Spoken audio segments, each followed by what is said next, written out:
तो आप सभी साथियों को मेरा नमस्कार। आज के इस लाइव सेशन में मैं आप सभी का स्वागत करता हूं। स्क्रीन पर तुलसा मैडम दिख रही हैं और ममता मैडम दिख रही हैं। आपका अभिनंदन है, स्वागत है। कैसे हैं आप? ठीक हो सर। आज के सेशंस में हम लोग साधारण चर्चा करेंगे ओके और कोई सवाल आपके मन में है तो उस सवाल का जवाब देने की मैं कोशिश करूंगा। ओके और सर। हम लोग ये जांचने की कोशिश करेंगे कि हमारी जो तैयारी है किस दिशा में बढ़ रही है, क्या हम काम कर रहे हैं, किस तरह से हमें आगे और बढ़ना चाहिए एग्जाम के दृष्टिकोण से, सफलता के दृष्टिकोण से। Okay sir. क्योंकि जीवन में हर चीज ना एनर्जी है, एनर्जी है। ओके। आप जो भी घटना घटित हो रही है, आपके उस घटना को परिणाम तक पहुंचाने के लिए आपके अंदर एनर्जी चाहिए। और यस उस सर। अगर वो एनर्जी है आपके पास तो वो हर चीज हासिल कर सकते हैं जो आप जीवन में सोचें। तो एनर्जी कैसे होता है? अगर सफलता चाहिए तो सफलता का भाव चाहिए आपके अंदर, आपके मस्तिष्क में, आपके शरीर में, आपके हाथ पैर में और आपके मन मस्तिष्क में। अगर सफलता का एनर्जी आ जाए तो फिर मजाल है कोई चीज आपसे छूट जाए। जिस तरह हर वो बड़ी घटना जो मूव करती है, जो गतिशील होती है, वो एनर्जी के माध्यम से। हाँ जी, कौन है? एकदम डरावना आ गए जी। हाँ, बहुत बढ़िया। ये जय हिंद जी, क्या बात है। जय हिंद, जय हिंद जुड़ गए ना, है जी ना? सर जी। चलिए, ये वीडियो गुणवत्ता की दृष्टि से और आप लोग के जो उपयोगिता के दृष्टि से रिकॉर्ड हो रहा है। और आप लोग का इस सेशन में मैं स्वागत करता हूं। मैं हूं भोपाल से 60 किलोमीटर दूर सांची, एक जगह आपने सुना होगा। सांची के एक रिसोर्ट में बैठा हूँ, आप लोगों के साथ जुड़ रहा हूँ। तो आज हम लोग का दिन भर का दौरा यहाँ सांची का था, क्योंकि आज हमने हमारी बिटिया को बोला था कि उसका जन्मदिन है तो आज सांची घुमाएंगे। तो इसीलिए आज सांची से जुड़ रहा हूँ। 15 से 20 मिनट का सेशन होगा। आज के सेशन में हम लोग चर्चा करेंगे कि कौन सी चीजें हैं जो बहुत सारे साथियों का मेरे पास व्हाट्सएप आया और उन्होंने ये बोला कि कौन सी चीजें जो है हमें ध्यान देनी चाहिए इंटरनल सर्कुलर की तैयारी करने के लिए। क्योंकि अभी पैटर्न बदला है एग्जाम्स को देखते हुए, तो उसमें क्या क्या चीजें हमें देखनी है, क्या क्या चीजें छोड़नी है। क्योंकि बैंक के इंटरनल सर्कुलर भी इतने वास्ट हैं और इतने क्लिष्ट बनाए जाते हैं और इतने चेंजेस होते हैं कि बैंकर साथी जो है ना कंफ्यूज हो जाते हैं कि क्या चीज पढ़ना चाहिए, क्या चीज छोड़ना चाहिए। तो उसका एक मैंने तरीका निकाला है कि हमें जो भी इंटरनल सर्कुलर से जुड़े हुए चीजों पे ध्यान देने के लिए एक स्ट्रक्चर है। अगर आप पेन और कॉपी लेके बैठे हैं तो नोट कर लीजिए कि किन किन चीजों पे हमको इंटरनल सर्कुलर पे पढ़ना है और इंटरनल बैंकिंग से जुड़े हुए किन सवालों पे जो है सवाल आते हैं, उनको जो है आप नोट कर लीजिए। उन पर स्टडी करेंगे तो वही सवाल आएंगे जिन चीजों को आज मैं यहाँ नोट कराऊंगा। तो पहले कंफर्म कर दीजिए कोई साथी मेरी आवाज आप तक पहुंच रही है या मैं आपको दिख पा रहा हूँ ठीक तरीके से। तो जरा एक थम्स अप कर दीजिए। और जय नकोडी साहब, यस, स्वागत है आपका। आपके सवालों का भी जवाब आपके सेशन में दूंगा मैं। तो आप लोग आज के सेशन का लाभ लीजिए, अपने सवाल भी रखिए, मुझसे बात भी करिए। आज का सेशन हम बातचीत करेंगे, है ना? कहते हैं ना कि सुना है कि आजकल शहर खुलने लगे हैं, सुना है आजकल शहर खुलने लगे हैं, आओ मुलाकात करेंगे। लेकिन मोबाइल घर में ही रख के आना, मिलकर बात करेंगे। क्योंकि आप मोबाइल लेके आओगे तो आप अपने मोबाइल में लगे रहोगे, है ना? चलिए, तो आज मोबाइल घर में रख के आए हैं तो आप और हम बात करेंगे। तो पहला चीज जो इंटरनल सर्कुलर की हम बात कर रहे थे, जो इम्पोर्टेंट है, वो नोट कर लीजिए कागज में, डायरी में, आप जो भी लिखे हैं अभी। वो है business figure. Business figure management ने अपना जो ट्रेंड बदला है, आईबीपीएस को रिक्वेस्ट किया है कि जो भी बैंक के कर्मचारी या तो अधिकारी बन रहे हैं या तो मैनेजर बन रहे हैं, तो उन्हें बैंक के बिजनेस फिगर के बारे में अच्छे से जानकारी होनी चाहिए। कहने का तात्पर्य है कि जो बैंक का पिछला बिजनेस फिगर था, और जहां बिजनेस फिगर की बात होती है तो बहुत सारे साथियों का कंफ्यूजन होता है कि सर बिजनेस फिगर किसका, तो वो 31 मार्च, पिछला 31 मार्च, मान लीजिए 31 मार्च 2021 अभी का फिगर जो ऑडिटेड फिगर आया है, तो उसके जो पैरामीटर से जुड़े हुए उसके बिजनेस फिगर जो है आपके एग्जाम में आएंगे। ना सितंबर का आएगा, ना दिसंबर का आएगा, ना जून का आएगा। वैसे तो 4 क्लोजिंग होती है, अभी सितंबर की क्लोजिंग हो रही होगी आपकी, हाफ ईयरली रिव्यू हो रहा होगा, स्ट्रेटजी ऑडिट भी होता है सेलेक्टेड ब्रांच का। गुणवत्ता और पारदर्शिता को देखते हुए बैंक को जो है आरबीआई गाइडलाइन के हिसाब से उनकी ऑडिट करानी होती है। लेकिन पहला जो महत्वपूर्ण टॉपिक है जिसमें हम बात कर रहे थे वो बिजनेस फिगर। मैनेजमेंट चाहती है कि आप प्रमोशन पा रहे हो, अच्छे अधिकारी बनना चाहते हो, बैंक के लिए काम करना चाहते हो, तो आपको क्या पता होना चाहिए, आपके बैंक का बिजनेस पता होना चाहिए। अब उस बिजनेस में कौन कौन से चीजों को जानना है वो नोट कर लीजिए। पहला टोटल बिजनेस फिगर, 31 मार्च को टोटल कितना बिजनेस था, टोटल डिपॉजिट, और एग्जाम से जो भी सवाल आते हैं उन्हीं की बात कर रहा हूं, वैसे तो बहुत सारा पैरामीटर है। पहला टोटल बिजनेस कितना है, अगला total deposit, total advances, Kasa deposit, Kasa deposit जो करंट अकाउंट और सेविंग अकाउंट बोलते हैं। अगला आता है, कई बार कासा का परसेंटेज पूछ देता है कि कासा परसेंटेज कितना है, तो कासा परसेंटेज। और अगला आता है आपका कैपिटल, कैपिटल, कैपिटल पूछता है बैंक का कैपिटल कितना है, तो कैपिटल देख लीजिएगा बैंक का। और अगला महत्वपूर्ण आता है वो है gross NPA, gross NPA bank का, और gross NPA percentage, gross NPA and gross NPA percentage. और एक आता है net NPA and net NPA percentage. और ये चीजें जो है इंटरव्यू के लिए भी महत्वपूर्ण होता है, और इंटरव्यू में तो ज्यादातर यही पूछा जाता है, लेकिन बैंक के बारे में नहीं पूछा जाता है। Bank as a whole interview में आप जिस शाखा में पदस्थ हैं उसके बारे में पूछा जाता है, तो दोनों में बेसिक डिफरेंस है। एग्जाम में, रिटर्न एग्जाम के लिए पूरे बैंक एज ए होल तैयारी करनी है। और जो जय नकोटी साहब या जो भी और भी साथी हमारे इंटरव्यू में जा रहे हैं, उन लोग अपने ब्रांच के बिजनेस फिगर को याद करके जाएंगे। तो यहाँ पर हम बिजनेस फिगर में बात कर रहे थे, 10 पैरामीटर इंपॉर्टेंट है। पहला हो गया टोटल बिजनेस, दूसरा हो गया टोटल डिपॉजिट, तीसरा हो गया टोटल एडवांसेस, चौथा हो गया कासा डिपॉजिट, पांचवा हो गया NPA figure, gross NPA net NPA. और अगला महत्वपूर्ण है आपके, जैसे अभी ज्यादातर सवाल पूछा जा रहा है ग्रामीण बैंक के लिए कि कितने डिस्ट्रिक्ट्स में सर्विस प्रोवाइड करते हैं, कितने डिस्ट्रिक्ट्स में आपके बैंक सर्विस प्रोवाइड करते हैं, तो आपका सर्विस एरिया कितना है ये इंपॉर्टेंट है। और उसके बाद आता है प्रोविजन कवरेज रेशियो, आपके बैंक का प्रोविजन कवरेज रेशियो पता होना चाहिए। प्रोविजन कवरेज रेशियो मिनिमम होता है 70 होना चाहिए एज पर आरबीआई गाइडलाइन। और आजकल बैंकें जो है प्रोविजन करके रखते हैं ताकि अगर एनपीए ज्यादा बढ़ भी गया तो जो पूंजी पब्लिक का रखा हुआ है वो डूबे ना, इसलिए प्रोविजन जो है कवरेज रेशियो ज्यादा होना चाहिए। अपने कैपिटल को रखना है मतलब प्रोविजन करा के, इसलिए उसको बोलते हैं प्रोविजन कवरेज रेशियो। और एक इंपॉर्टेंट है capital to risk weighted asset ratio, CRAR जिसको बोलते हैं ना, सीआरएआर, इसको बारे में सवाल जो है पूछा जाता है। सीआरएआर इसलिए क्योंकि आजकल देखेंगे पीसीए लगाते हैं, तो पीसीए 3 पैरामीटर पे लगाया जाता है, एक कैपिटल को देखते हुए, दूसरा एसेट क्वालिटी, और तीसरा जो है रिटर्न्स, प्रॉफिट। तो capital to risk weighted asset ratio, बैंकों को बिजनेस कर रहे हैं प्रॉफिट करने के लिए, तो उनके पास पूंजी है कि नहीं, कल के अगर कोई मुसीबत आने वाला है। हर बैंक का काम क्या है, पब्लिक से पैसा लेना और पब्लिक को पैसा देना।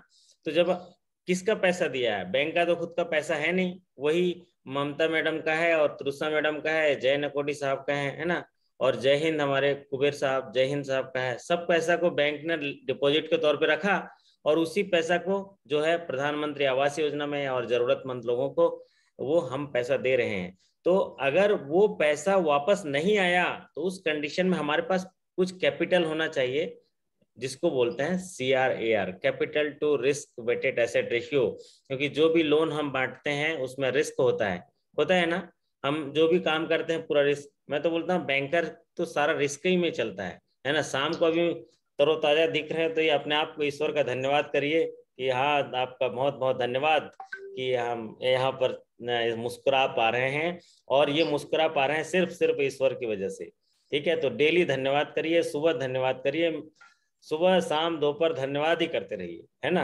आप देखिएगा आपका जिंदगी धन्यवाद करते हुए गुजर जाएगा। क्योंकि हमेशा आभार व्यक्त करते रहिए, क्योंकि हम जिस इंडस्ट्री में काम करते हैं ना, ये इतना डिफिकल्ट और चुनौती भरा इंडस्ट्री है कि आपके अकेले के ईमानदारी और आपके अकेले के एक्यूरेसी और आपके अकेले के अच्छे कार्य निष्पादन पर परिणाम निर्भर नहीं करता। यहाँ पर बहुत सारी चीजें साथ में जुड़ी होती हैं। उनके बारे में जब प्रमोशन हो जाएंगे तो मैं डिटेल भी वीडियो आपको एक एक जारी करूंगा। How to deal with any incident, case study पे भी हम लोग चर्चा करेंगे, है ना। जब आप एक परिवार का हिस्सा बने हैं तो तमाम चीजों पे हम चर्चा करेंगे, बशर्ते हिम्मत नहीं हारना, अपने जीवन को नहीं खोना, हड़बड़ी नहीं करना। कई सारे साथी जो है हड़बड़ हड़बड़ में बहुत सारी चीजें, अपने जीवन का भी नुकसान हो जाता है। बस चमकते हुए साथ मेरे साथ रहना। मैं तो बोलता हूँ कि जब भी आपको ऐसा लगे तो मुझे बात कर लेना, मैं जिंदा कर दूंगा, मैं आपको सही रास्ते पे ले जाऊंगा। इतना मैं काबिलियत रखता हूँ और उसके लिए मैं कुछ नहीं हूँ, ईश्वर का धन्यवाद करता हूँ। बहुत सारे साथियों के लिए मैं ये कर चुका हूँ। चलिए, तो अब मैं बात कर रहा था, पहला चीज total business figure, total deposit, total advances, NPA, capital to risk weighted ratio, provision coverage ratio, CASA deposit और सर्विस एरिया। और पूछ रहा है profit per employee, profit per branch, profit per branch.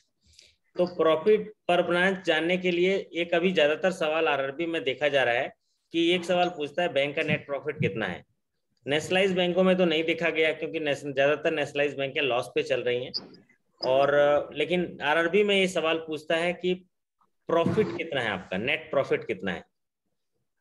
तो नेट प्रॉफिट जो है वो जो है आपको अपने बैंक का याद रखना है। फिर उसके बाद आता है बिजनेस पर ब्रांच। बिजनेस पर ब्रांच कितना है, आपके 4000 ब्रांचेज हैं और 4 लाख का बिजनेस कर रहे हैं तो एक ब्रांच जो है 10 करोड़ का बिजनेस करेगा। तो इस तरह का बिजनेस पर ब्रांच नोट कर लीजिए। फिर आता है बिजनेस पर एम्प्लॉय, है ना। नकोटी साहब कितने करोड़ का बिजनेस करते हो आप, इससे पूछा जाएगा आपको कि आप एज ए जय नकोटी साहब देहरादून से, शानदार देखे एकदम, है ना, हमारे सुपर स्टार इनको बोलते हैं। तो कितना बिजनेस करते हैं आप बताइए। सर 8 सर नमस्कार, गुड इवनिंग सर। नमस्कार जी।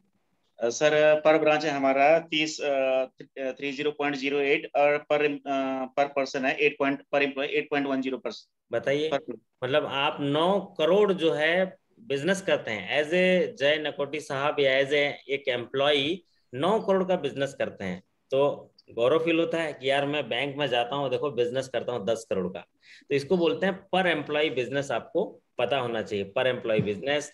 पर एम्प्लॉय प्रॉफिट, हम बैंक के लिए कितना प्रॉफिट करके देते हैं। तुलसा मैडम आप कितना मेहनत करते हैं, सबसे ज्यादा मेहनत जो है जो हमारे क्लरिकल साथी हैं वो करते हैं लगभग। उनका अगर ऑफिस ऑर्डर देखेंगे तो, या उनकी जो जॉब लाइबिलिटी, एक दिन मैं उनके वर्क लाइबिलिटी पे बात करूंगा कि क्या क्या वर्क रिस्पॉन्सिबिलिटी होती है उनके पास, उस पर भी चर्चा करूंगा। तो एक दिन में 450 वाउचर डील करना होता है। 450 मिनिमम 450 वाउचर डील करना होता है। तो आप सोचिए, इतना जब काम करते हैं तो आपको पता रहता है कि मैं अगर 10 करोड़ का बिजनेस कर रहा हूं और अगर प्रॉफिट बैंक को कितना पर एम्प्लॉय देता हूं, 6 लाख देता हूं, 5 लाख देता हूं प्रॉफिट कमा के, तो हम बता पाते हैं कि देखो यार मेरी 4 लाख की सैलरी है या 5 लाख की सैलरी है, तो मैं 6 लाख रुपए बैंक को सालाना कमा के भी देता हूँ, है ना। तो ये बात जो है जब हम जानते हैं तो एक हमारे अंदर एक कॉन्फिडेंस आता है, एक भरोसा आता है और चीजों को करने के लिए हम बेहतर करते हैं। तो इतने पैरामीटर आपको इंटरनल याद रखनी है। और साथ ही साथ एक चीज और भी पूछता है जिसको बोलते हैं कैपिटल शेयर पैटर्न। ग्रामीण बैंक में कैपिटल शेयर पैटर्न होता है सेंट्रल गवर्नमेंट का 50%, और जो स्पॉन्सर बैंक होते हैं उनका होता है 35%, और जो सरकार होते हैं, जो स्टेट गवर्नमेंट होता है उनका होता है 15%।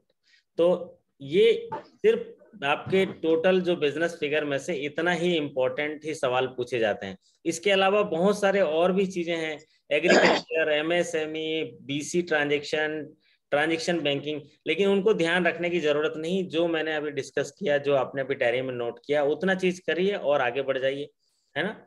और हमको जो है एज ए बैंकर एक क्वालिटी हमें डेवलप करना है, वो है भूलने की क्वालिटी। तो सर मैडम, भूलने की क्वालिटी आप डेवलप करिए। अगर आपके साथ कोई इंसिडेंट हुआ है तो उसको डिलीट मारिए। घर में कचरा होता है ना, सुबह कचरा वाला आया घर से कचरा निकाल, आता है कि नहीं है, तो आप क्या करते हैं, है ना ममता मैडम, तुरंत पहले कचरा दे के आओ यार, भगाओ कचरा, जल्दी जल्दी निकालो कचरा, है कचरा वाला आया देखो कचरा निकाल, तो सब लोग कचरा को निकाल देते हैं। जिस तरह घर से डेली कचरा निकालते हैं, ठीक उसी तरह अपना एक घर है, यहाँ का कचरा का क्यों रखते हो नकोटी साहब, काहे रखते हो, उधर फेंक के आया करो, है ना। इसके लिए भी एक कचरा वाला रखो, जो डेली ना डिलीट बटन रहता है ना, इतना बड़ा वो व्हाट्सएप में या कंप्यूटर में डिलीट बटन, डेली डिलीट करो, 1 घंटा डिलीट। क्या क्या डिलीट करना है मेरे को, आज मेरे कंप्यूटर पे क्या क्या आया, ये काम का नहीं है, डिलीट, कचड़ा कचड़ा कचड़ा। जो अच्छा लगा, जैसे 3 बातें अच्छी लगी, बैंक का बिजनेस फिगर, मैं 10 करोड़ का कारोबार कर, अच्छा लगता है, उसको सेव कर लो, बाकी को डिलीट कर लो, ठीक है, एग्रीड, ठीक है, एक थम्स अप कर दीजिए अगर मेरी बात अच्छी लगी तो। तो ये बिजनेस फिगर से इंटरनल सर्कुलर में आपको बिजनेस फिगर ये इंपॉर्टेंट है। और वाह देवेंद्र जी, बहुत बड़ा थम्स अप आया जी, हैं आप आओगे हमारे यहाँ तो हम आपको थम्स अप पिलाएंगे, ठीक। भोपाल आ रहे हैं वैसे सब लोग ना, मैं भोपाल में एक मीटिंग कर रहा हूँ, है ना, बढ़िया जश्न मनाएंगे, जिंदगी जीना भी जरूरी है, जब उसूलों पे आँच आए तो टकराना जरूरी है, और अगर जिंदा हो तो फिर जिंदा नजर आना जरूरी है। और मैं मीटिंग रख रहा हूँ भोपाल में दिसंबर में, और आपका आना भी जरूरी है, ठीक है, अगर जिंदा हो तो फिर जिंदा नजर आना भी जरूरी है। तो आप लोग आइएगा तो बहुत कुछ चीजें सीखने मिलेगा। और मैंने प्लान चेकआउट कर लिया है, आप लोग को एक भेज दिया है, 11 तारीख सैटरडे है, 12 तारीख संडे है, तो 11 तारीख 9 बजे पहुंचेंगे, तो होटल में आप रेस्ट करेंगे, ब्रेकफास्ट करने के बाद हम लोग जो है वहां पर साइट सीन कराएंगे, वन विहार कराएंगे और मानव संग्रहालय घुमाएंगे। फिर उसके बाद शाम को एक मोटिवेशनल सेशन रखूंगा कि how to deal with the people, communication skill आपके हैं, how to deal with the life, how to deal, how the quality should be improve for a banker. तो कैसे कैसे क्वालिटी, 3 टॉपिक रहेंगे, उस पर एक सेशन होगा, आप लोग से चर्चा होगी शानदार तरीके से, फिर शानदार डिनर होगा, और अगले दिन सांची घुमाएंगे, और क्रूज का एक अरेंजमेंट कर रहे हैं। तो सारा जो अरेंजमेंट करके एक जो भी कॉस्ट आएगा मैं वो आप लोगों के साथ साझा कर दूंगा, जो भी मेंबर चाहेंगे वो पे करके उसको आएंगे, तो एक शानदार तरीके से हम लोग जश्न मनाएंगे, क्योंकि पिछले 2 साल से ये नहीं मना पा रहे थे कोरोना की वजह से, इस बार मनाएंगे। और कोई नहीं रहेंगे तो मैं अकेला मनाऊंगा, है ना, शानदार तरीके से, क्योंकि जीवन के खेल में जीतने के लिए मैं अकेला ही काफी हूँ, दिल खोल के खर्च करो मेरे बच्चों, कमाने के लिए मैं अकेला ही काफी हूँ, है ना देवेंद्र साहब, ताली बनता है इसके लिए, तो ताली बनता है? चलिए, तो अभी एक टॉपिक आप क्लियर कर लिए कि इंटरनल सर्कुलर। इंटरनल सर्कुलर जो है आपका एक इम्पोर्टेंट जो एक्सपेक्ट है अभी एग्जाम के दृष्टिकोण से, जिसमें बिजनेस फिगर नोट कर लिए। दूसरा चीज आप जाइए, अब आते हैं जो एग्जाम के दृष्टिकोण से महत्वपूर्ण है, बीपीएस या बैंक के मैनेजमेंट जो है वो अभी क्वेश्चन ला रहे हैं, वो है ऑडिट पॉलिसी। लिख लीजिए audit policy, audit policy, audit and inspection policy. तो पहला प्रायोरिटी है बिजनेस फिगर, और दूसरा प्रायोरिटी है इन ऑडिट एंड इंस्पेक्शन पॉलिसी।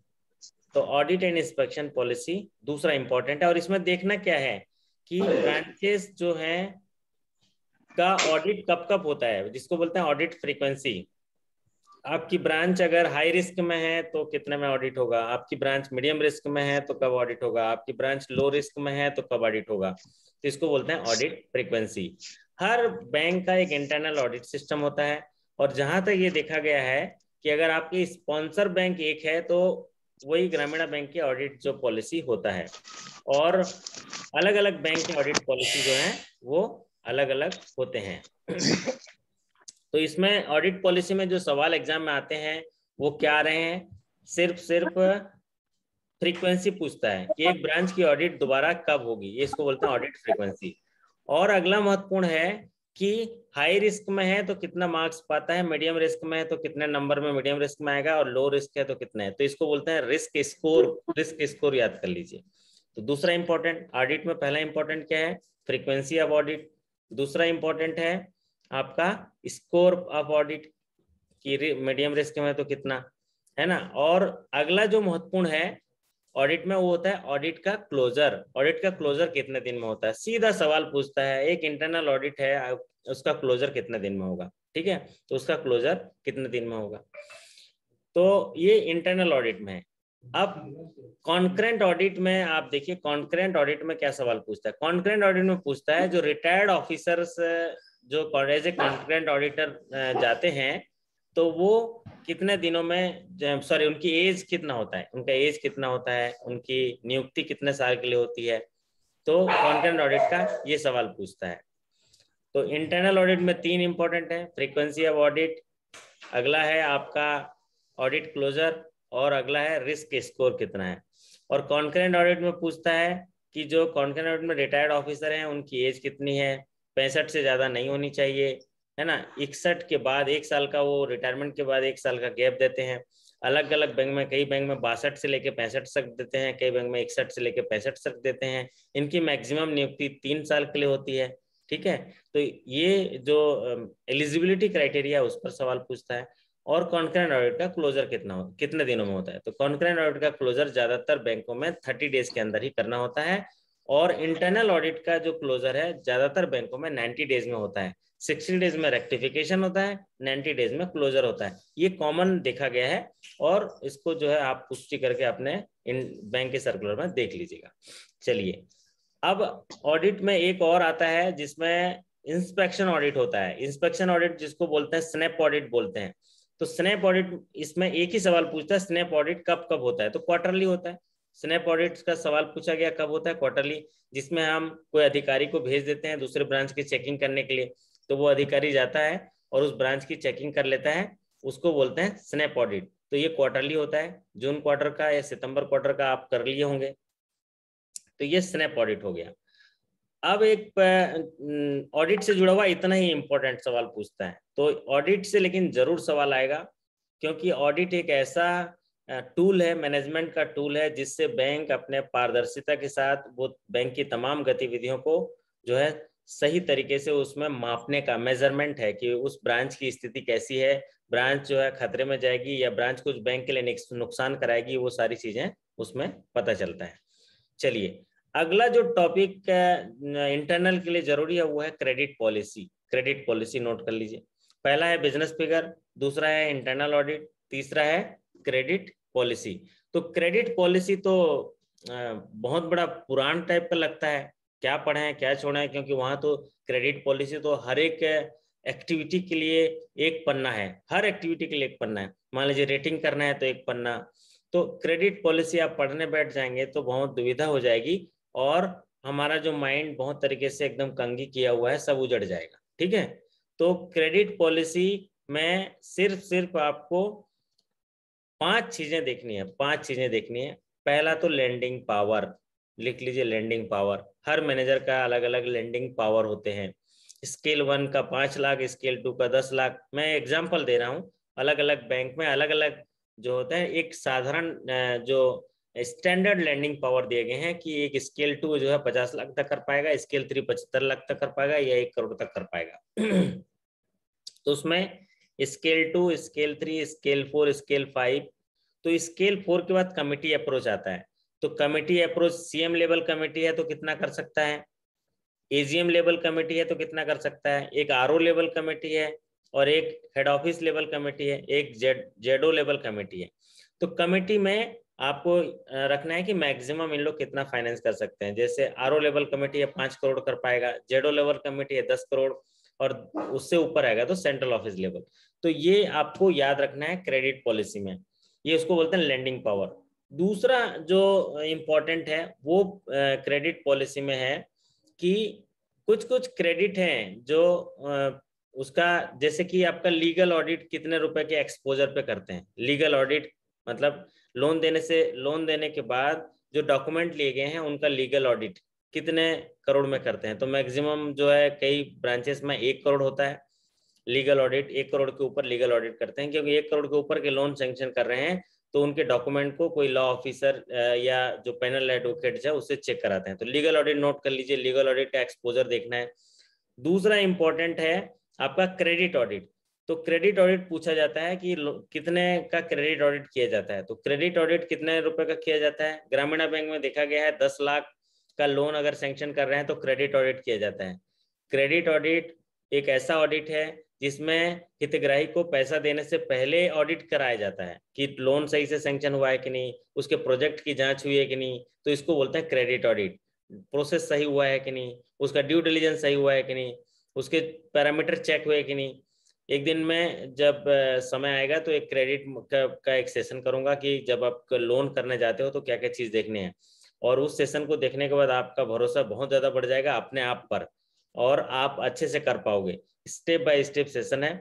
जहाँ पर भी मैं ये सेशन फिजिकल तौर पे किया वो शानदार सेशन रहा, बट किसी कारणवश वो रिकॉर्डिंग वहाँ पर नहीं था, क्योंकि वो मैं किसी बैंक के लिए कर रहा था, तो इसीलिए वो नहीं हुआ।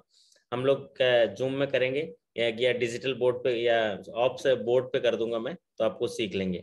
तो क्रेडिट ऑडिट और आपका लीगल ऑडिट। अब आता है एक स्टॉक ऑडिट। स्टॉक ऑडिट लिख लीजिए। स्टॉक ऑडिट पूछता है सवाल। स्टॉक ऑडिट 5 करोड़ का अगर स्टॉक है तो वो स्टॉक ऑडिट होता है, और कहीं में 1 करोड़ का होता है तो भी स्टॉक ऑडिट, लेकिन आपके पॉलिसी से ये निकाल के देखना है कि स्टॉक ऑडिट कितने में करना होता है। तो ऑडिट पॉलिसी का इतनी चीज। और एक चीज ग्रामीण बैंक में सवाल जो है रिपीटेटिव पूछा जा रहा है कि रीजनल मैनेजर को कितने % जो है हाउसिंग लोन में वेव करने का पावर है। तो ये सवाल पूछा जाता है, और ये नेशनलाइज बैंक में नहीं, ग्रामीण बैंक में पूछा जा रहा है।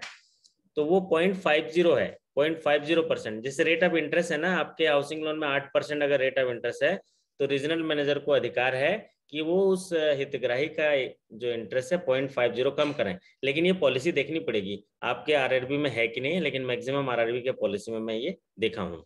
तो आरआरबी क्या एक दूसरे से कॉम्पीट करते हैं, इसलिए वो भी पॉलिसी में मॉडिफिकेशन कर लेते हैं। तो ये हाउसिंग लोन का हो गया। अब क्रेडिट में और ज़्यादा देखने की ज़रूरत नहीं है।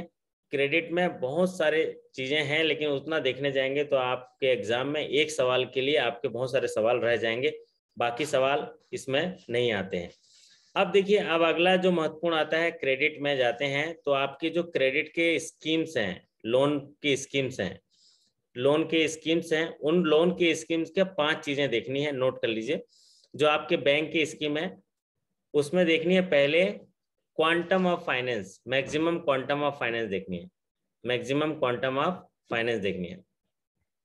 मैक्सिमम क्वांटम ऑफ फाइनेंस पहला देखना है। दूसरा है एलिजिबिलिटी, एलिजिबिलिटी देखना है, eligibility.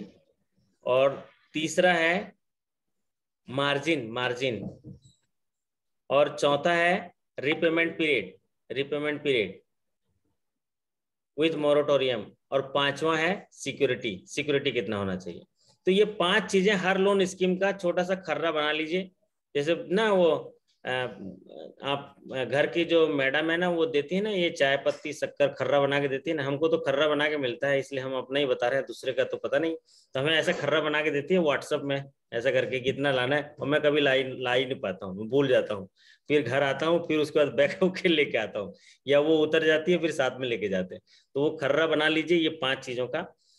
Maximum quantum of finance, eligibility criteria. Eligibility criteria का मतलब सीधा ये है कि मान लीजिए व्हीकल लोन पूछा गया है, तो एक नौकरी पेशा इंसान आपके बैंक में अगर व्हीकल लोन लेने के लिए आता है तो कितना मिलेगा, तो उसकी सैलरी का कितना गुना, तो उसकी सैलरी का जो 20 गुना मिलेगा कि 24 गुना मिलेगा, उसका मतलब ये हुआ एलिजिबिलिटी क्राइटेरिया।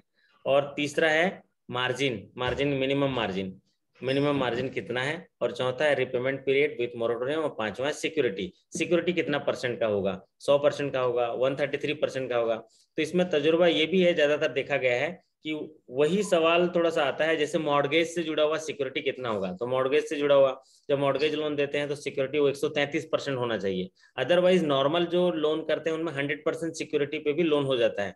तो जहां भी सिक्योरिटी में थोड़ा सा डेविएशन है, थोड़ा सा चेंज है, तो वो इंपॉर्टेंट हो जाता है। तो सारे लोन स्कीम का ये लिख लेंगे, तो सारे लोन स्कीम में भी आप देखे होंगे आपके पास 100 लोन स्कीम है, तो 100 लोन स्कीम में 100 के 100 करने की जरूरत नहीं है। कुछ कुछ आईबीपीएस ने ट्रेंड बनाया है इंपॉर्टेंट लोन स्कीम्स का, उनके बारे में सवाल पूछता है। पहला तो पिछले 1 साल भर से जो जो नई स्कीम लॉन्च हुई है उनसे जरूर सवाल पूछता है, जैसे प्रधानमंत्री स्वनिधि योजना, उनसे जुड़े हुए सवाल आएंगे। गवर्नमेंट स्पॉन्सर स्कीम्स के जो है एनआरएलएम है, एनयूएलएम है, प्रधानमंत्री जो एम्प्लॉयमेंट जनरेशन प्रोग्राम है, स्टैंड अप इंडिया है ना, स्टार्टअप इंडिया है, इनसे जुड़े हुए लोन स्कीम्स का आप, प्रधानमंत्री कुसुम योजना है, तो इनसे जुड़े हुए जो लोन स्कीम आपके हैं वो पूछते हैं। और एक इम्पॉर्टेंट उसमें एक प्रोडक्ट नोट कर लीजिए, वो है गोल्ड लोन। अगर आपके बैंक में गोल्ड लोन की कोई भी स्कीम है तो उसको तो याद कर लीजिए, रट लीजिए आप, है ना, रट लीजिए। और क्योंकि सोना किसको पसंद है, सोना सबको पसंद है, ये देखो ना, है ना। सोना दो तरह का होता है, एक ऐसा सोना और एक ऐसा सोना और एक ऐसा सोना, तीन किस्म के सोना होते हैं, है ना। तो एक सोना जो गोल्ड, है ना, पहनने वाला सोना, है ना। रतन भाई समझ रहे हैं, समझ रहे हो ना, समझ रहे हो, हाँ समझ रहे हो। एक सोना होता है गोल्ड वाला सोना, वो सबको पसंद है। एक सोना है ऐसा आराम करने वाला सोना, वो सबको पसंद है। और एक सोना है जिसको आप बेपनाह मोहब्बत करते हो, वो सोना। तो वो सारे सोना बहुमूल्य है कि नहीं है, मानते हो ना। तो फिर हमारे बैंक में जो गोल्ड स्कीम है वो भी तो महत्वपूर्ण होगा ना। तो इसीलिए आईबीपीएस ने मतलब अभी पता नहीं पिछले 2 साल से गोल्ड लोन को जो है इतना इम्पोर्टेंट, एक सवाल जरूर गोल्ड लोन के बारे में रखता है। तो गोल्ड लोन में क्या पूछता है वो, मैक्सिमम क्वांटम ऑफ फाइनेंस कितना गोल्ड लोन करते हैं। तो 20 लाख, आरआरबी वगैरह में तो 20 लाख ज्यादा दिखता है ना। और दूसरा महत्वपूर्ण है उसमें मार्जिन। तो देखिए आरबीआई ने 90% तक मार्जिन कर दिया है कि 90% जो 10% मार्जिन और 90% तक मैक्सिमम फाइनेंस करना है। लेकिन बैंकों ने सिक्योरिटी पर्पज से, क्योंकि गोल्ड का जो रेट वगैरह है उसमें चेंजेस होते हैं, इसलिए उनमें अलग अलग किया है। जैसे सेंट्रल बैंक ऑफ इंडिया में 75%, किसी बैंक में 70%, अलग अलग बैंक में है। तो आप अपने बैंक का मार्जिन जो है रख लीजिएगा मैक्सिमम क्वांटम ऑफ फाइनेंस देखते हुए। तो गोल्ड लोन एक बहुत ही इंपॉर्टेंट है, जिस तरह से अभी मैंने बताया, आप उसको गोल्ड लोन को बिल्कुल अच्छे से याद कर लीजिएगा। और उसका पावर किसको है ना, ये देख लीजिएगा। तो आपका ये क्रेडिट का हिस्सा पूरा हो गया। अगला मत, अभी तक हम कितनी चीज चर्चा की है, एक तो इंटरनल सर्कुलर के लिए बिजनेस फिगर, दूसरा internal audit and inspection policy, जिसमें इंटरनल ऑडिट, कॉन्करेंट ऑडिट और स्नैप ऑडिट पे चर्चा की। अब उसके बाद क्रेडिट पॉलिसी पे चर्चा की है, क्या क्या चीजें देखनी है, और क्रेडिट जो लेंडिंग स्कीम्स है उनके ऊपर चर्चा की है। अगला टॉपिक है एचआर पॉलिसी। एचआर पॉलिसी जिसको बोल, एचआर पॉलिसी पे देखिए, एचआर पॉलिसी पे 5 चीजें इंपॉर्टेंट हैं। एचआर पॉलिसी पे 5 चीजें। पहला तो जो सबेटिकल लीव्स हैं या जो मैटरनिटी लीव है, स्पेशल लीव को आप रीड कर लीजिएगा अपने अपने पॉलिसी का। तो अभी जो भारत सरकार है या जो भी मैनेजमेंट है, वो जो महिला स्टाफ हैं उनके लिए जो है काफी वो सेंसिटिव रहते हैं। तो उनके लिए सबेटिकल लीव के बारे में ज्यादातर सवाल पूछा जा रहा है, कितने बार लिया जा सकता है ना, कितने टाइम लिया जा सकता है। तो 2 साल का लिया जा सकता है ना। तो सबेटिकल लीव का आप देख लीजिएगा, फिर मैटरनिटी लीव का देख लीजिएगा। और एक सवाल पूछता है जय नकोटी साहब कि अगर कोई स्टाफ चाहे तो टेम्पररी ट्रांसफर कितने दिन के लिए उनका किया जा सकता है पॉलिसी के मुताबिक, कितना कर सकते हैं रतन यादव साहब, है ना। अलग अलग बैंक की पॉलिसी अलग अलग होती है कि 3 महीना, 3 महीना। 3 महीने हाँ, देहरादून जाना चाहे तो कितने, मतलब मान लीजिए जा सकते हैं 3 महीने के लिए, है ना। हम देहरादून लगाएंगे कभी, है देहरादून आएंगे। ठीक है सर, ओके। ठीक है, जहाँ स्वर्ग जैसा है तो जिंदा रहते पहुंच जाए, है ना। वही वही एक, जब हम बैंकर से, अब सोचिए मेरा अभी 12वां ट्रांसफर हुआ है, तो हम लोग एंजॉय करते हैं। देखो अभी आज दूसरी जगह में है, सब परिवार इधर रखे हुए हैं, खाना वाना आ गया, अभी थोड़ी देर बाद खाएंगे। तो हम इनका गमला सस्ता नहीं है, ट्रांसफर हो जाता है, उसको भी एंजॉय कर लेते हैं। ठीक है, थोड़ा पीड़ा होती है कि हमारा गमला टूट गया, तो हम बोलते हैं फिर दूसरा गमला खरीद लेंगे, चलो चलो ठीक है, या किसी को दे देते हैं गमला। तो अभी बात कर रहे थे हम कि एचआर पॉलिसी। एचआर पॉलिसी में सबेटिकल लीव, स्पेशल लीव को याद कर लीजिएगा। दूसरा एचआर पॉलिसी में अभी जो सवाल पूछा जा रहा है, जो मैंने अभी जय नकोटी से रतन जी से पूछा कि टेम्परेरी ट्रांसफर कितने महीने का होना है। ठीक है, तो 3 महीने का मैक्सिमम कर सकते हैं। सपोज कि पापा की तबीयत खराब है या घर वालों को देखभाल करना है तो टेम्परेरी ट्रांसफर करेंगे। अगला इंपॉर्टेंट जो एचआर पॉलिसी में है वो नोट कर लीजिए, वो बराबर आ रहा है, हर एग्जाम में आ रहा है। वो है कि कोई स्केल 2 का अधिकारी या स्केल 3 का अधिकारी रिटायर हो रहा है तो उसको मोमेंटो रिटायरमेंट के बाद कितना दे सकते हैं, कितने रुपए का, 2000 बस। हाँ, ऐसा मत करो, है ना। कम वाला तो जो बताना नहीं चाहिए, जो ज्यादा वाला है वो जरूर होता है। मौज क्योंकि वाला पर अलग 2000 अलग बैंक में अलग अलग है, किसी में 10,000 भी है, किसी में 8,000 भी है। हाँ, पहले तो 8000 था, फिर मौज खुला के बाद 2000 कर दिया है ना। अच्छा, बैंक आप तीनों मौज हुआ है तो 2000 हो गया है। तो रतन यादव साहब, मैं आपको जानता हूं, लेकिन मेरे हमारे तमाम दर्शक, प्यारे प्यारे दर्शक आपको नहीं जानते हैं, तो आपका नाम और बैंक का नाम बता दीजिए। बड़ौदा यूपी बैंक है। हाँ बड़ौदा यूपी बैंक। हाँ, एग्जाम एग्जाम नहीं हो रहा है जो। हाँ, एग्जाम भी नहीं ले रहा है। हाँ, और कम भी कर दिए हो, उसका रीजन समझ रहे हैं? पीसीए में हाँ। चल रहा है, 25% ग्रॉस एनपी हो गया है, 25%। अच्छा। है ना? पंखा टूट तो लगेगा। इसकी मर्जर के बाद किया है ना। मर्जर के पहले मेरा काशी गोमती था तो बहुत सुविधा दिए हुए था। एनपीए, जहाँ मैनेजर को 30-35 लीटर 10% से 50 ज्यादा नहीं होना चाहिए। एनपीए आपका 25% हो गया है, और हाँ। 25% एनपीए बड़ा ही खतरनाक होता है।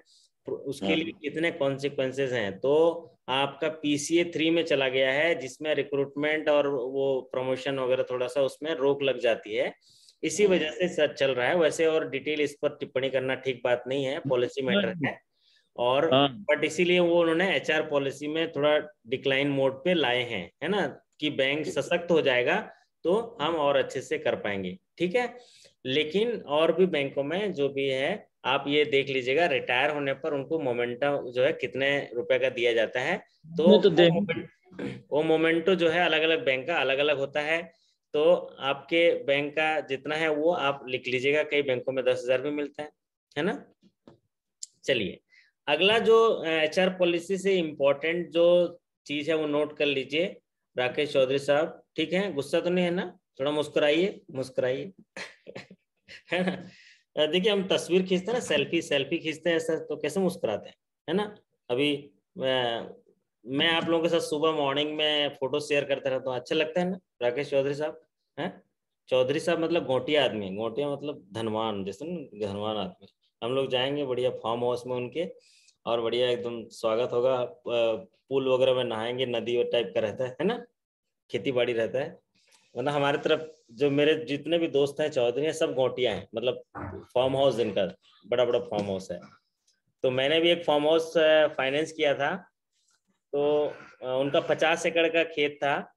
तो उनको रोड से 20 फीट का रोड, और सीधे 2 किलोमीटर तक रोड, रोड जहाँ खत्म होता है वहां स्विमिंग पूल, मतलब तालाब, और तालाब के बाद रास्ता बंद। तालाब में उतरिए कार रख के, और फिर उसके बाद उस तालाब से बोट में बैठिए, बोट में बैठ के तालाब के उस पार जाइए, और उस पार फिर आलीशान मकान, है ना, और ट्री हाउस, पेड़ के ऊपर घर। एक घर बनाया गेस्ट के लिए ट्री हाउस में, और हम उसी में सो गए थे, सुबह लग रहा था गिर न जाए। तो ये मोटी आदमी है राकेश जी। तो मैं बात कर रहा था कि हाँ, जब सेल्फी लेते हैं तो कितना स्माइल करते हैं, तो फिर इसलिए हमको जिंदगी भर मुस्कुराना है ना, फोटो इतनी अच्छी आती है तो जिंदगी अच्छी आएगी। हाँ, अब बात कर रहे थे कि जो एचआर पॉलिसी में एक सवाल पूछता है वीआरएस का, वीआरएस का सवाल पूछता है कि एक एम्प्लॉय जो है कितने साल की सर्विस और कितने उम्र तक वीआरएस ले सकता है, ये पॉलिसी में देख लीजिएगा। एचआर पॉलिसी में तो कम से कम 30 साल की सर्विस या 55 साल की उम्र तो वीआरएस ले सकता है। और एचआर में एक सवाल पूछते हैं जो इम्पोर्टेंट अभी नया आया है सर 20 ईयर्स होना चाहिए ना सर, वीआरएस के लिए 20 ईयर्स।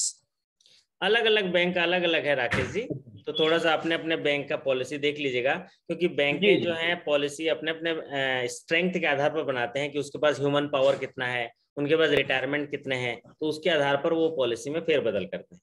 तो जिनके पास ज्यादा होता है वो थोड़ी सी सर्विस को कम कर देता है कि जल्दी चले जाएं भाई थोड़ा सा, है ना। तो वो ह्यूमन मतलब आपके क्या किस तरह का आपके पास स्टाफ एफिशिएंसी है या स्टाफ जो अवेलेबिलिटी है उसके आधार पर होता है, स्टाफ स्ट्रेंथ के आधार पर होता है। हाँ, तो अब मैं बात कर रहा था कि जो एचआर पॉलिसी से जुड़ा हुआ जो ट्रांसफर देख लीजिएगा, और सबेटिकल लीव हो गया, और ये मोमेंटो हो गया, और आपका और कोई इम्पोर्टेंट तो मेरे को अभी नहीं लग रहा है कि जो एचआर पॉलिसी से, अगर किसी साथी को याद आए तो बता दीजिएगा, लेकिन इतनी सारी चीजें एचआर पॉलिसी से आती हैं। अब नेक्स्ट जो आपके इंटरनल सर्कुलर में जो देखना है वो होता है customer services related issue. Customer जिसको बोलते हैं ग्राहक सेवा समिति, है ना, CSC, कस्टमर सर्विस कमेटी। इससे सवाल पूछता है कि आपके बैंक में कस्टमर सर्विस कमेटी की जो बैठक है कितने दिनों में होती है। अगर कोई ग्राहक की शिकायत है तो शाखा स्तर पर कितने दिनों में निराकरण करनी चाहिए। जय नकोटी साहब, आपकी शाखा में कोई शिकायत मिली है, वैसे आपको देख के लगता नहीं कोई शिकायत आती होगी, सब आते होंगे, चाय पिला लेते होंगे, आप चले जाते होंगे सब। लेकिन मान लीजिए, मान लेते हैं, माना कि आप कोई शिकायत आपकी शाखा में आती है, तो पॉलिसी के मुताबिक आपको कितने दिनों में सॉल्व करनी होती है। जय नकोटी साहब, ये सवाल आपके लिए है और सवाल जो है 1 लाख रुपए के लिए। सॉरी सर, मैं तो रीजनल ऑफिस में तो ब्रांच का पता नहीं है। हाँ, तो रीजनल ऑफिस को बता दीजिए, अगर एक शिकायत रीजनल ऑफिस में आता है तो कितने दिनों में रिजॉल्व हो जानी चाहिए as per policy. Sir ID नहीं है। हाँ, तो इसको देख लीजिएगा, कोई बात नहीं, आइडिया होता नहीं है जो, क्योंकि आप रीजनल ऑफिस में है तो एक ही चीज देख रहे होंगे, जो देख रहे होंगे, अगर बिल पास कर रहे हैं, टीए बिल पास कर रहे होंगे आप तो वही देख पाएंगे, दूसरा नहीं देख पाएंगे, ठीक है।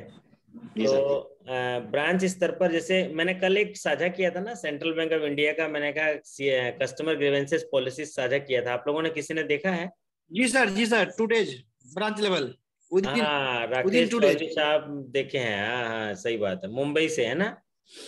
तो ब्रांच स्तर पर अगर कोई कंप्लेंट आता है तो उसको 2 दिन में निराकरण करना चाहिए। मतलब सोचिए मैनेजमेंट क्या चाहती है, मैनेजमेंट ये चाहती है कि आप काम ऐसा करो कि शिकायत ही ना आए, है ना। तो 2 दिन में रिजॉल्व हो जानी चाहिए। अगर वही रीजनल ऑफिस लेवल पर है तो 3 दिन में, जोनल ऑफिस लेवल है तो 4 दिन में, और सेंट्रल ऑफिस लेवल है तो 5 दिन में तो आप मतलब ये कस्टमर ये इम्पोर्टेंट है। हाँ जी, कोई साथी की आवाज आई थी। हाँ, तो फिर अगला जो इम्पोर्टेंट है इंटरनल सर्कुलर से जुड़ा हुआ, वो है कस्टमर सर्विस कमेटी। मतलब आपके कंप्लेंट्स जो हैं कितने दिनों में रिजॉल्व हो जाने चाहिए। पहले ये 30 दिन होता था, अभी ये बहुत कम हो गया है। मतलब टॉलरेंस जो इसमें बहुत कम हो गया है, बड़ा जल्दी इनका निवारण करने के लिए पॉलिसी है। क्योंकि बैंकिंग ओम्बुड्समैन में 30 दिन होता है, अभी बैंकिंग ओम्बुड्समैन में भी परिवर्तन की बात चल रही है, पॉलिसी पे चर्चा चल रही है, फाइनलाइज नहीं हुआ है, लेकिन अभी हो जाएगा ऐसा लग रहा है। वो 15 दिन कर रहे हैं, कोई भी शिकायत उनको मिली 15 दिन के अंदर रिजॉल्व हो जानी चाहिए। एटीएम जो देखिए, एटीएम फेल ट्रांजैक्शन कितने दिन में होनी चाहिए देवेंद्र जी?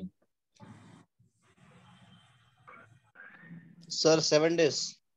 7 days है ना 7 days नहीं है?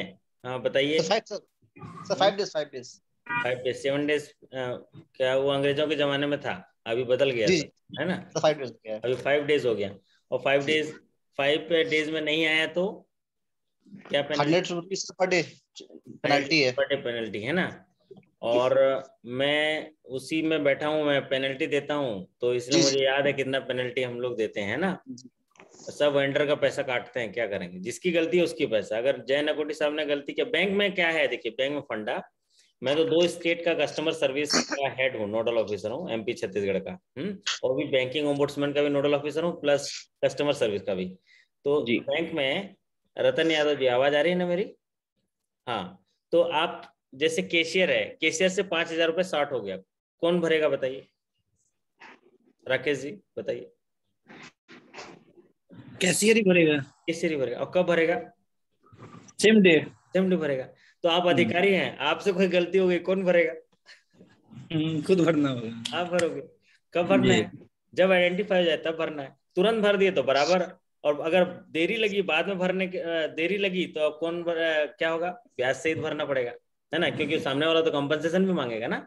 इसलिए कस्टमर सर्विस से रिलेटेड जो है आप बहुत ही मतलब, इसीलिए तो मैंने कल का वीडियो जरूर देख लीजिएगा, उसमें बहुत सारे स्किल्स मैंने बताए हैं और वो हासिल कर सकते हैं। और मुझे पक्का भरोसा है 1-2 साल मेरे साथ रहेंगे तो शानदार तरीके से हासिल हो जाएगी वो तमाम चीजें। और मैं तो इतने सारे जो शिकायत हैं उनका निवारण डेली करता हूं, तो मैं कला कौशल में अपने आप वृद्धि कर, वही ग्राहक ही वृद्धि करा देता है अपने कला कौशल में, ठीक है।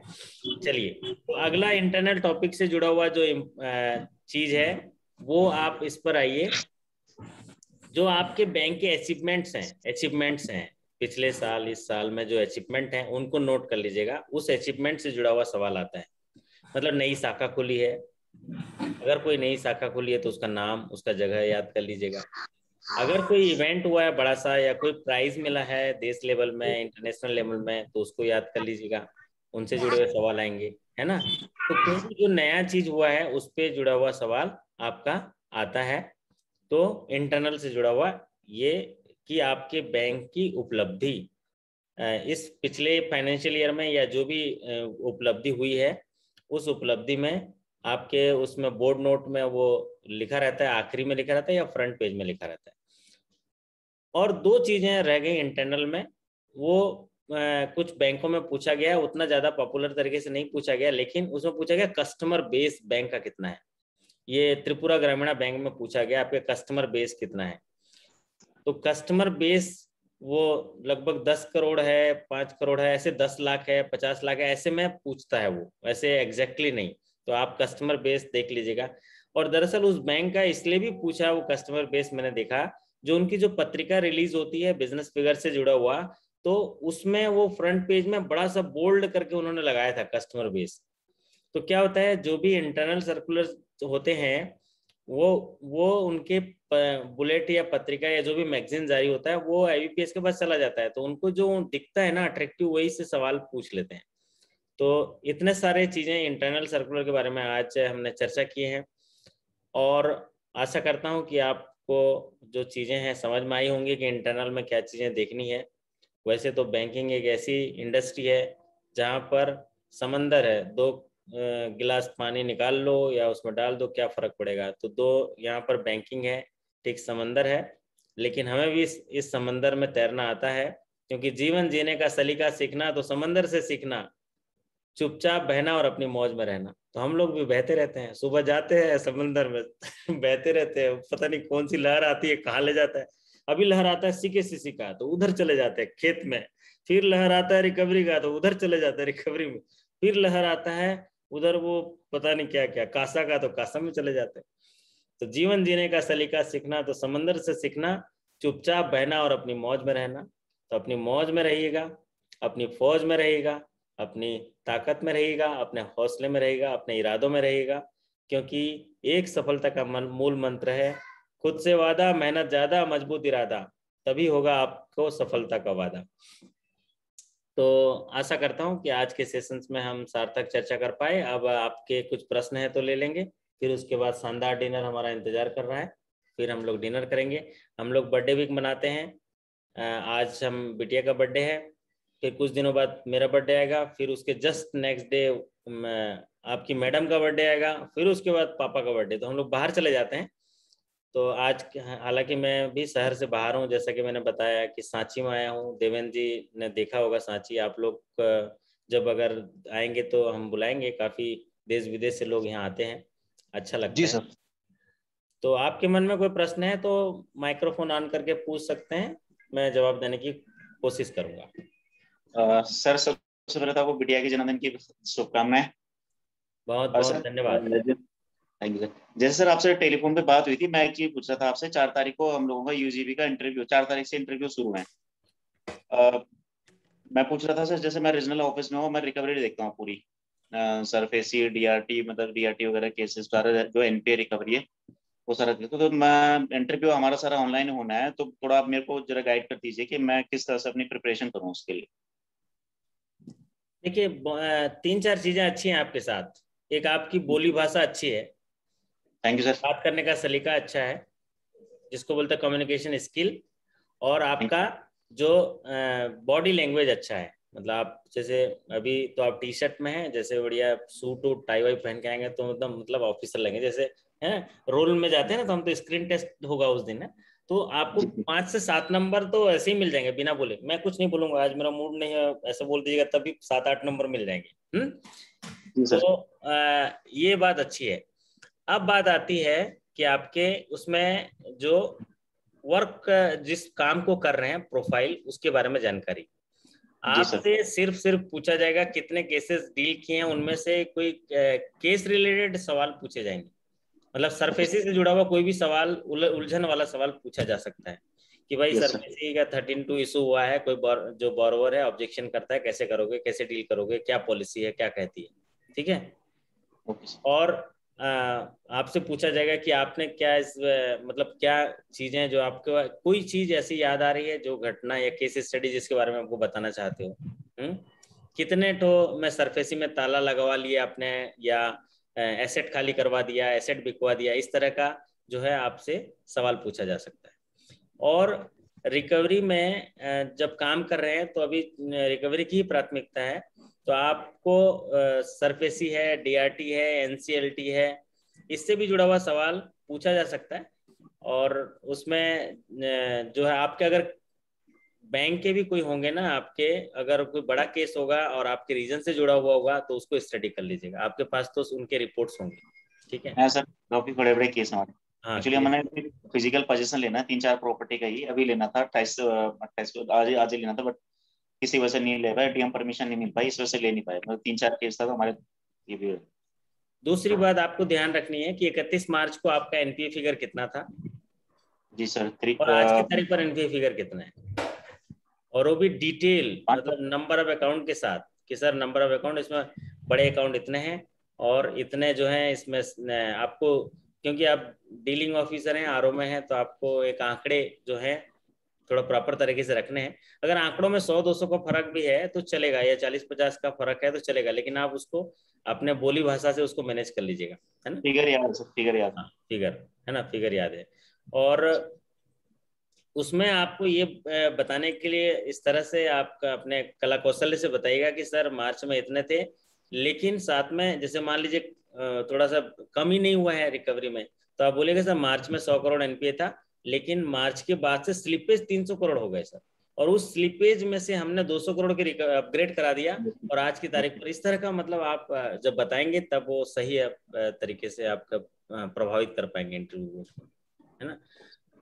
3 चीजें आप देख लीजिएगा। एक तो आपको पूछा जाएगा कि आप तो रिकवरी किए हैं, आपको ब्रांच मैनेजर बनाएंगे तो आप क्रेडिट क्या जानते हो, ये पूछा जा सकता है, क्रेडिट कैसे करोगे। तो आप बोलिएगा सर मैं आपकी मतलब ठीक है, मैं अभी क्रेडिट नहीं जानता हूँ क्योंकि मुझे अवसर नहीं मिला, लेकिन मैं कुछ बेसिक प्रिंसिपल उनके जानता हूँ, और जब मुझे मौका मिलेगा अभी क्रेडिट में काम करने के लिए तो बैंक की पूरी गाइडलाइन क्लियर है, उस गाइडलाइन से स्टडी करके मैं पढ़ के सही तरीके से सीख लूंगा और मैं इसको करूंगा, क्योंकि मैं जो है कॉन्फिडेंट हूँ नई जिम्मेदारी को अपने को पाने के लिए, ऐसा लिखिएगा। तो हमारे राकेश चौधरी साहब अब लगता है अब खत्म करने के लिए बोल रहे हैं। अब मुंबई है ना भाई, हम मुंबई, तो अब जगह बदल रहे, देखो घर से भगा दिए गए लग रहा है दूसरी जगह जा रहे हैं। तो आप फटाफट कोई सवाल हो तो बताइए, नहीं तो 5 मिनट में सेशन खत्म करें। आप सभी का धन्यवाद। बहुत सारे साथी टेक्स्ट मैसेज कर रहे हैं। यस ममता मैडम जी। सर एक सवाल है कि अगर हमारा एफडी है, ब्रेक करनी है, तो ब्रेक करके हम कितना अमाउंट उनको कैश दे सकते हैं? ब्रेक एफडी करनी कितना कैश दे सकते हैं? एफडी के जो केसेस में, हाँ ये आपने अच्छा सवाल पूछा, इसमें कंफ्यूजन हो जाता है। कैश में अगर एफडी का पेमेंट करना है तो 19,999 रुपए तक कैश में भुगतान कर सकते हैं विथ इंटरेस्ट, है ना, 19,999 रुपए तक। जहां 20,000 का मैच्योरिटी वैल्यू आया उसका भुगतान कैसे करेंगे? चेक के माध्यम से या खाते में करेंगे? खाते में करेंगे, ठीक है। अब अगर बनानी हो न्यू एफडी तो वो कैश में कितने की बनेगी? एफडी बनाने के लिए तो बना सकता है, सिर्फ डीडी में रिस्ट्रिक्शन है। अच्छा, डीडी में रिस्ट्रिक्शन है ना, डीडी में रिस्ट्रिक्शन है, डीडी में रिस्ट्रिक्शन। वैसे भी आप देखिएगा अगर एफडी बनाने के लिए भी कोई आएगा तो 50,000 49,000 तक तो आप ऐसे बना लोगे, लेकिन अगर नहीं होगा तो खाते में ही डलवाते हो ना, ट्रांसफर कराते हो। लेकिन एफडी के लिए ऐसा कुछ रिस्ट्रिक्शन नहीं है, रिस्ट्रिक्शन है डीडी के लिए, डिमांड ड्राफ्ट के लिए। अगर डिमांड ड्राफ्ट के लिए कैश में कोई डीडी बनाना आता है तो 49,999 रुपए, 49,999 रुपए तक का जो डीडी है कैश में बना सकता है। जहां 50,000 की डीडी बनाने के लिए आया तो 50,000 की डीडी बनाने के लिए आया तो हम उसको बोलेंगे कि चेक से दीजिए या खाते में दीजिए। हाँ रतन यादव जी साहब, नींद आ रही है अब, है ना, ठीक है, ओके।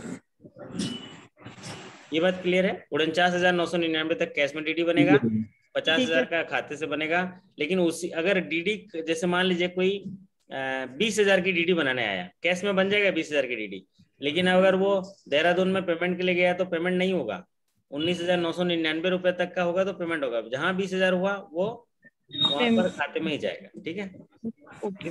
चलिए। तो इसमें कंफ्यूजन थोड़ा होता है, सवाल को अच्छे से पढ़ लेंगे तो याद रहेगा। हाँ जी, बोलिए राकेश साहब। सभा समाप्त की जाए। जी सर, अच्छा लगा, अच्छा लगा। अच्छा लगा? ठीक है, तो आप भी आप लोग शानदार हैं तो सब चीज अच्छा होगा। मेरे साथ रिपीट करिए। आज के बाद मेरे साथ जो भी होगा बहुत ही अच्छा होगा। आज के बाद, अब आज से, अभी से मेरे साथ जो भी होगा बहुत ही अच्छा होगा। आप अपने आह्वान करिए जीवन में जो चाहिए। अभी जय नकोटी साहब को हमेशा सुबह शाम मेरे को मैसेज करते हैं, फोन करते हैं कि सर मैं सफल हो जाऊंगा, सफल हो जाऊंगा। देखिएगा वो सफल हो जाएंगे, है ना। तो आप आह्वान करिए, आप जीवन में जो चाहिए उन्हीं को रिपीट करते रहिए, रिपीट करते रहिए। देखिए आपके दिमाग में इतनी बड़ी फैक्ट्री है ना, ये फैक्ट्री है। यहाँ पर रॉ मटेरियल भेजिए, रॉ मटेरियल भेजिए, प्रोडक्ट बन के आएगा। और रॉ मटेरियल क्या है, हमें जो चाहिए उसी का ही गुणगान करिए। लेकिन ज्यादातर लोग क्या काम करते हैं राकेश जी, ज्यादातर लोग यही डिस्कस करते रहे, आज उधर बम फूट गया, आज उधर वो अफगानिस्तान में तालिबान में, आज उधर अमेरिका में लड्डू फूट गए, पता नहीं क्या हो गया। तो वही फूटते रहेंगे, फिर हमारे दिमाग में तो वही चल रहा है, तो वही फूटेगा। हमारे दिमाग में लिखिए कि हम सफलता है, मुझे ना ये करना है, वो करना है, मुझे हमेशा अच्छी बातें करिए। और अगर आपको माइंड डिस्टर्ब हुआ तो मुझे कॉल कर लीजिए, मैं शानदार बना लूंगा। सुना है आपके शहर का मौसम सुहाना लगे, सुना है आपके शहर का मौसम सुहाना लगे। ये क्लास खत्म करें अगर आपको बुरा ना लगे। बिल्कुल सर। जी सर। आज का सेशन यही समाप्त करते हैं। आप सभी के अच्छे स्वास्थ्य, अच्छे कार्य निष्पादन और सफलता के शुभकामना के साथ आपसे विदा लेते हैं। ये क्लास रिकॉर्डेड है, कल सुबह आपको अपलोड भी हो जाएगा। तो जो अच्छी चीज सीख पाए उसको करिएगा। और आपके मन में कोई प्रश्न है, कई साथियों ने प्रश्न भेजा है, तो अभी 2-3 दिन आने वाले दिनों में छुट्टी है, उसमें बना के मैं वीडियो के माध्यम से ले लूंगा। और हम लोग हफ्ते में 2 बार ऐसे जूम वीडियो में मुलाकात करेंगे, जिससे हम आपके साथ चर्चा कर पाएंगे। और बाकी रेगुलर में सवाल तो मेरे पास हैं ही हैं। तो कल जो सेशन करेंगे वो आर्यव्रत बैंक के लिए करेंगे, और कुछ बैंक हैं जो 9 तारीख को एग्जाम्स हो रहे हैं, उनके लिए मैं कुछ इंपॉर्टेंट क्वेश्चन लेके आऊंगा। ठीक है, चलिए आपसे विदा लेता हूँ। आपका बहुत बहुत नमस्कार, शुभ रात्रि। Thank you so much. Good night, thank you so much. Good night. Good night sir.